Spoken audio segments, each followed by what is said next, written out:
बोलतायत बघा. सर थोडासा त्यांनी जो निर्णय घेतला, जी.आर काढला, तुम्ही समाधानी आहात का की पुन्हा एक नवा आम्ही तारीख घ्यायला आलो होतो. तारीख आम्हाला भेटलेली आहे. मुख्यमंत्री उपमुख्यमंत्री दोघांनी, एकनाथजी शिंदे असेल, अजितदादा असेल आणि मुख्यमंत्री स्वतः यांनी सांगितलं का आम्ही जे दिलेला शब्द आहे तो 30 जून 2026च्या आत कर्जमुक्ती झाल्याशिवाय राहणार नाही. आणि त्या संदर्भात त्यांनी जे शब्द दिलेला आहे, आम्ही सुद्धा तारखेसाठीच आलो होते का तुम्ही तारीख घोषणा करा, योग्य वेळ कधी आहे.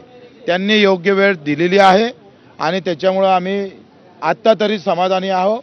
बाकीच्या सगळ्या संदर्भात त्यांचा आम्ही आभार मानतोय. मेंढपाळाच्या बाबतीत सुद्धा त्यांनी जागा देण्याचं कबूल केलं, साऱ्यासाठी, आमच्या अपंग दिव्यांगासाठी. बाकी मुद्द्यासाठी सगळ्या चर्चा होणार आहे. प्रत्येक मिनिस्टरसोबत चर्चा होईल. ग्रामपंचायत कर्मचाऱ्याच्या वसुलीच्या अटीबाबतही निर्णय झालेला आहे. ह्या संगणक परिचालकाबाबतही निर्णय झालेला आहे. बाकी अधिक विषय मला वाटतं आमचे सगळे नेते मंडळी आंदोलन मागे घेणार का? आता आंदोलन मागे घेणार का? आता हे बाकी नेते मंडळीला विचार. तुम्ही नेते आहात, आंदोलन तुमच्या हाकेवर. हो बरोबर आहे, पण मी नेता असलं तर याच्याशिवाय झालं नसतं होते. तुम्ही म्हणाला होता की श्रीमंत जे सदन शेतकरी आहेत त्यांना कर्जमाफी देऊ नये किंवा आता मला कर्जमाफीची गरज नाही आहे. बच्चू कडू म्हणून मला 70,000 रुपये मानधन भेटतं. मी कसं कर्जमाफी घेऊ? काय गरज मला? लक्षात घ्या. आणि म्हणून मला असं वाटतंय का ज्याला 1-1 लाख रुपयापर्यंत पेन्शन असेल, जे व्यापारी, मोठे व्यापारी असेल, अशा लोकांना कर्जमाफीची गरज तर नाहीच आहे. कोरा होणारच, कोरा करावाच लागन. नागपूरमध्ये आंदोलक वाट पाहत आहे तुमच्या निर्णयाची. तुमचा ते आता आमची फ्लाईट चुकली, उद्या सकाळी जातो. लाईव्ह बघते सर्व ते सर्वजण आंदोलन लाईव्ह बघते. ते आंदोलकांना आता मला वाटतं तूर्त, मला वाटतं सगळे निर्णय मी केले तर यांना तुम्ही काही विचारलं पाहिजे का नाही? सगळं मलाच विचारणार. बच्चू कडू या आंदोलनाचा चेहरा होता. अहो मी जरी चेहरा असला तर राजूजी शेट्टी आहे, आमचे नवले दादा आहे, वामनरावजी चटप आहे, दुपकरजी आहे, क्षीरसागरजी आहे, महादेवराव जानकर आहे, राठोडजी, आता ओबीसी नेत्यांनी पाठिंबा दिलेला आहे. मला असं वाटतं का यांची फार मोठं योगदान आहे.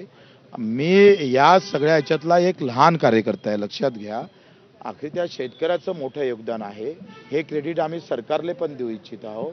आणि माझं वाटते हा क्रेडिटचा विषय नाही, वेदनेचा विषय आहे. आणि मग या सगळ्या लोकांनी मोठेपण करून या आंदोलनात सहभागी झाले, हा फार मोठा विषय आहे, लहान. 30 जून 2026 के अंदर 7-12 कोरा होगा, ये आश्वासन हमको सीएम साहब ने, डिप्टी सीएम ने दिया है. वो नहीं मिलेगा, कितने क्षेत्र को मिलेगा? देखो अभी हम काय को आए थे, तारीख के लिए आए थे.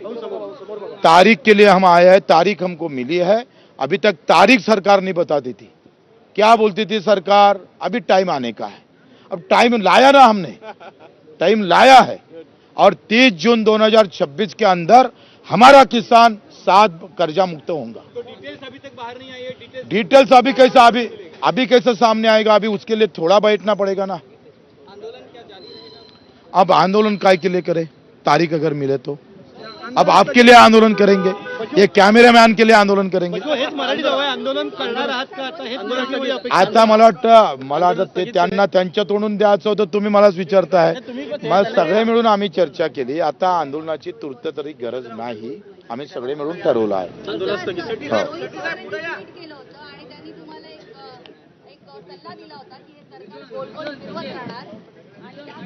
गोल गोल फिरवला तर आम्ही एवढे खुळे नाही आहे. रोहित दादांचा आम्ही सन्मान करतो, त्यांना आम्हाला बरंच सहकार्य केलेलं आहे. काँग्रेस पार्टी असन त्यांनी पण पाठिंबा दिला, राष्ट्रवादीनं पाठिंबा दिला.